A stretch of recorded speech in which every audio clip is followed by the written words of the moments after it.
Oh my goodness. I just did the whole thing.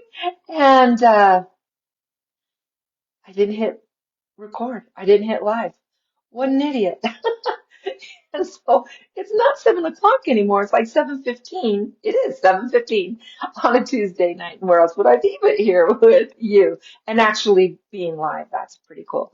You've got the window behind me. Probably not a great lighting strategy, but it works for some other things that I do. And so we'll see what we can do down the road.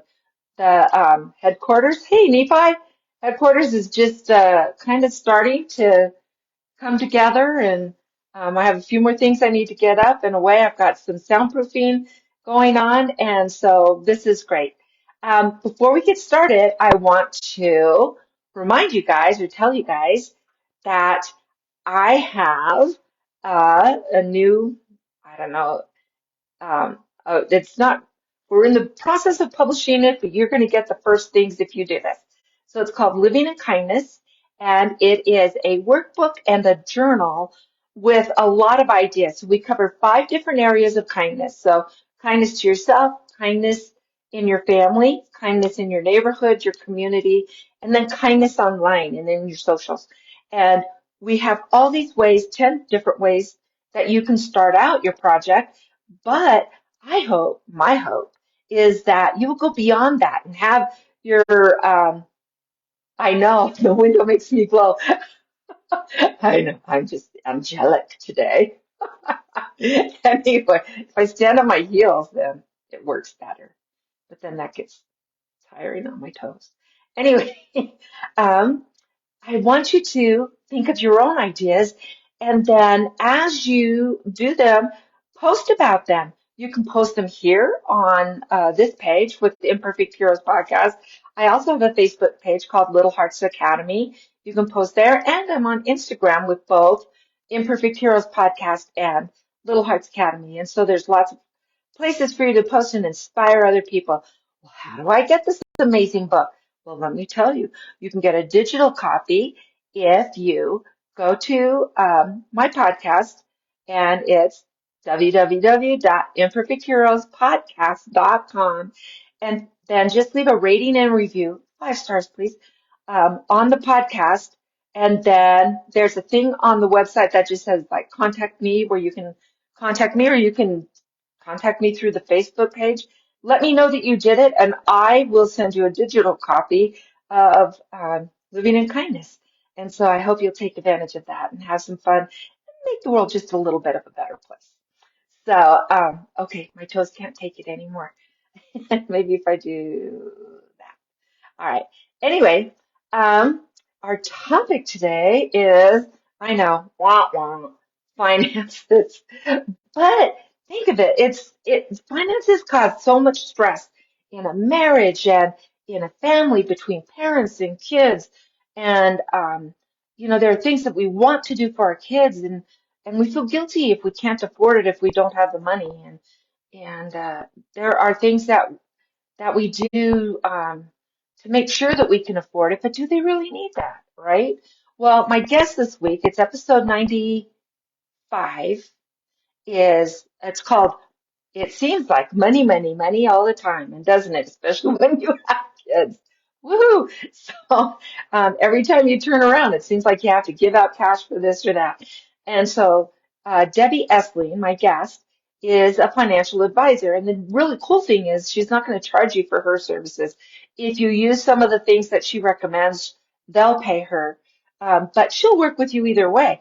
And it's amazing how if you listen, you talk about how we can set up budgets and some of the other things that we need to think about and plan ahead, and how easy it really is if you put your mind to it. It's not that hard. And it might take some time, and you might need to be patient. Okay, you can do that, right? And so we talked about how when you're both on the same page, you and your spouse are on the same page, you have a goal, you have a plan to get there, how much of that stress starts calming down, right? Right.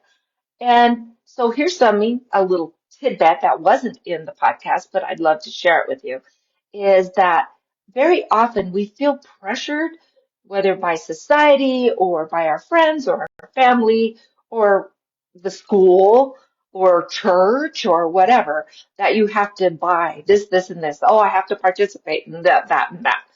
And no, you don't.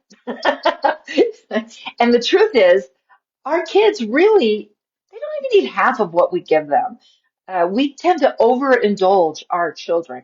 It's amazing to me when I hear other people talk about, growing up poor, and but so many of them will say, "But we didn't know we were poor. We had parents who loved us. We were out playing, and we had bikes, and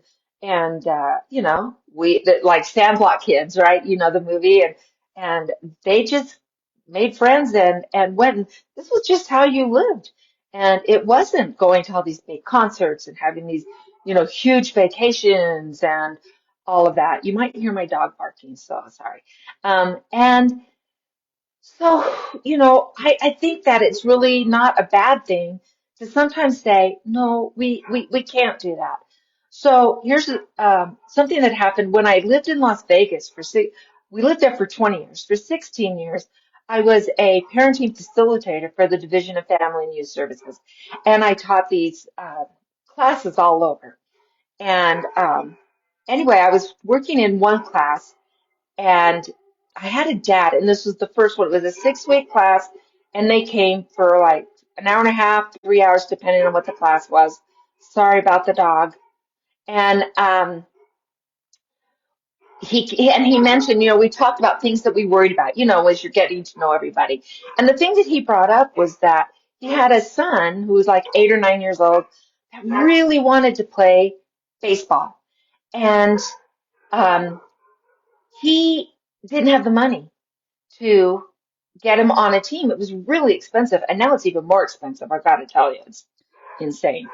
But he was really concerned and felt really bad that he couldn't do that. And so it was really nice. As a group, we had about 20, 25 people in the class, and we started brainstorming on some things that he could do to try and help and try some things. And so some of the things he'd already tried, some of them were some newer ideas. And so he thought, well, and you could see him writing them down and taking it seriously. Well, at the end of the 6th week on our last class, he said, I want to share. Share away. I'm all about sharing. And he brought up again that he couldn't pay for his son to be in Little League.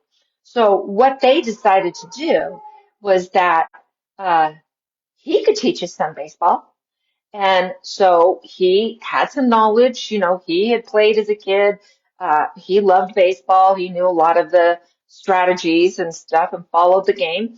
And then he also went and did some research on some things, some basic skills to teach kids, at this age and all of this. And he went out with his son after work. He would come home and they would go out and play. And he was showing his son like some stances and how to keep your eye on the ball and some running strategies that and when to steal and when to hold and I feel like the gambler, got to know when to hold them. Anyway, um, and then he said that another little boy in the neighborhood came up and said, "Hey, can I play with you?" He's like, "Yeah, come on." So he came and so now this little boy was joining them when he got home after school. They'd be out in the front yard or in the street. And this little boy started joining in. And he said, before I knew it, I had a bunch of kids that wanted to come and play. And then it was 2 or 3. I can't remember. It's been a long time. 2 or 3 other dads came out and they started playing. And he shared that the night before our final class, they had gone to a little local park just a few blocks away, and they had a little game just with them and their kids, and they just split up and did a little sandlot type of play, and the dads were there to help. And he says, "We had a blast." And I thought, you did it. You figured it out because now their relationship was stronger. This dad and this boy, his relationship was stronger. Now they got to know a lot more of the neighborhood kids than they knew before. He made friends with the dads that came out to help, and and I don't know where that went. I haven't seen this dad since. I have an imagination of how it went, and it's probably nothing close to the truth, but I like my story and I'll stick to it. And so he really did a great job in reaching out and understanding what his son needed and then finding a way to make it work. And so that is the truth. That's the best way for it to work, I think. And so another thing that we do talk about on the program is, for me and then for my kids, I have nieces and nephews who are raising their children. August seemed to be just as expensive as December. By the time you buy new school clothes and you've got the supply list you've got to buy, and then there's fees for any clubs that they want to be in. I've got a grandson that's 7 years old, and he's in the chess club at school. Well, that's not really expensive. There was a small fee, and it wasn't a problem for my daughter and her husband, but there was a small fee, and even if it's a small one, some families are going to struggle with even a small fee on having the money to do that.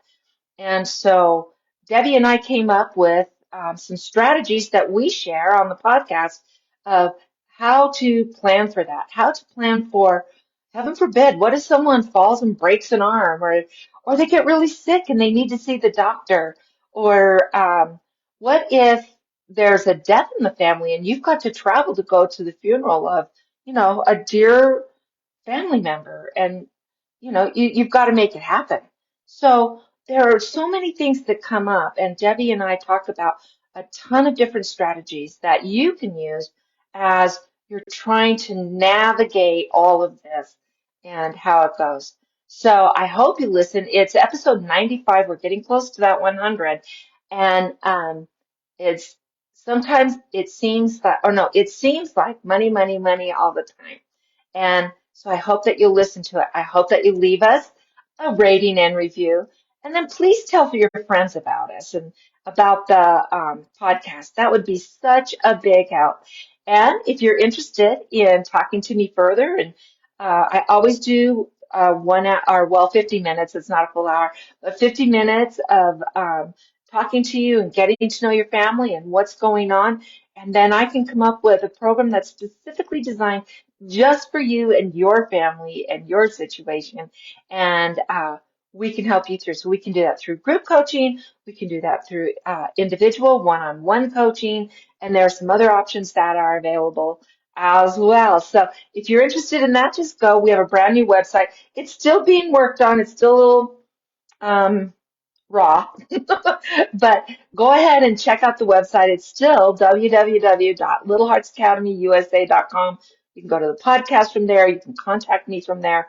And then you can see some of the options that are available right now. And we do some free workshops that you can download and listen to on your own time. And we have one coming up. I've got a babysitting class that is certified. And so I'm doing two. I'm going to do one in May, and it's 1 hour for 4 nights. And if you have a kiddo or a grandkid or a niece or nephew that is interested in being a babysitter and earning some money that way, we can help them. We go for 1 hour, 4 nights, and you get a certificate at the end.